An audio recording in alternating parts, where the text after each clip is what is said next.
Can you still negotiate your job offer even in a tough job market?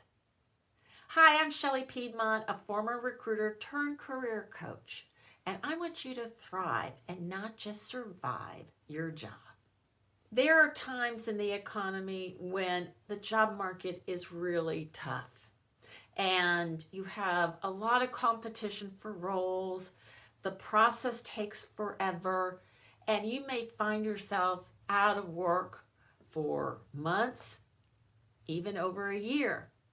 And even if you're not out of work and you're still working, you might just be really tired of the job search because it's taking way longer than you thought. And so you are happy, ecstatic when you get an offer. But sometimes that offer is not what you anticipated. Sometimes you're lowballed. Sometimes it's just an okay offer, but not great. And your thought process is, well, should I just take it? Because, this has just been really awful. It's taking way too long, and just a job would be better than the situation I'm in. And so some people do feel that way, and they don't want to negotiate that job offer. They just don't want to rock the boat. They feel like they're not in a position of power in the negotiation. And so they're just like, maybe I should just skip it and not do anything about that. Well, I can tell you as a former recruiter, don't think you don't have any power. The best time to negotiate is always going to be when you are not employed yet and they really want you. So let's unpack that a little bit. If you've gone through that hiring process, think about all the time and effort that you have expended.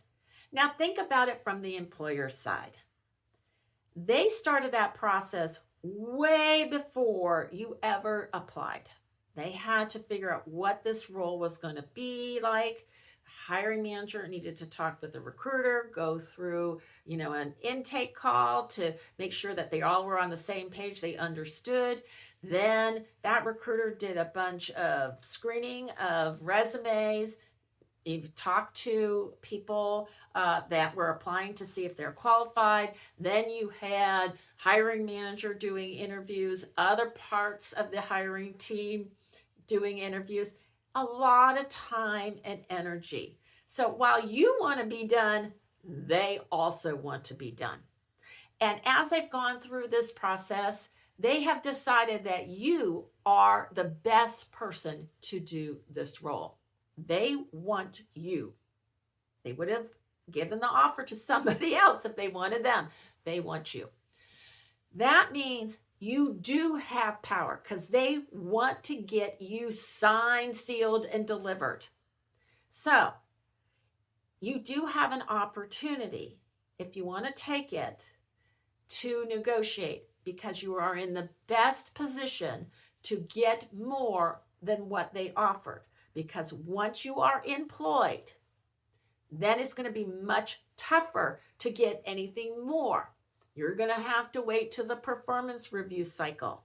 And who knows what they are going to be able to give you. Maybe 1%, 2%, 3%. It's going to be in accordance with what they're giving everybody. So you are best situated to ask for more when you are there with an offer, but you haven't said yes.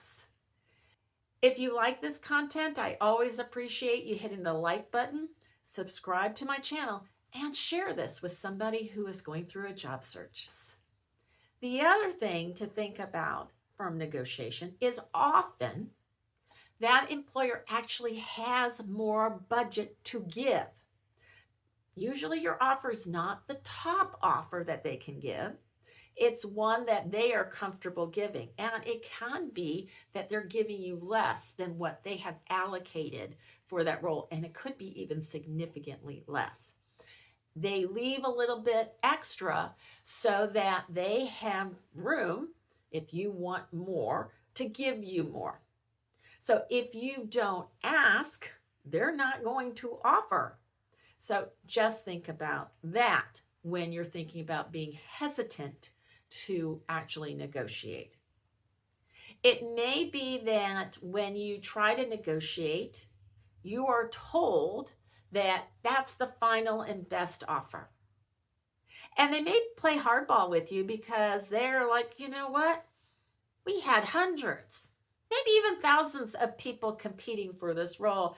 Yeah, I don't particularly want to go through this process again. Maybe I'm going to have to hire my number two. Maybe I need to start over again. But you know what? I'm willing to do that to save a few bucks, Now, if they don't want to negotiate with you, well, there's really not much you can do. They kind of are in the driver's seat. If they say no, no more, then you have to make a choice, whether you want to take that offer or not. Now, there could be the opportunity if they won't give you additional money, that maybe there's something else of value that you might ask of them. And that if it isn't money, they may be willing to, give you something for that. Generally, employers want you to feel good about the offer. They want you to be happy to take the offer. And so oftentimes to do that, if they can give you something that you ask for, they're going to be willing to do that. So again, if they say no, think about anything else that you think might be of value. Maybe you want to go to a conference, or you want to go through a specific training, or maybe you just need some flexibility in your schedule. Those are things that you might be able to ask for, instead of money. That could be worth things for you as well. So again, you can negotiate even in a tough job market. Now, be always wise about it. Understand, what the offer is in comparison to what the market pays. Make your best case of why you bring value to the role, why you deserve to have this additional money, how that it's actually going to be a positive for the organization. Do all that. But don't be afraid that just because it's a tough job market that you can't negotiate. As they say, everything is negotiable.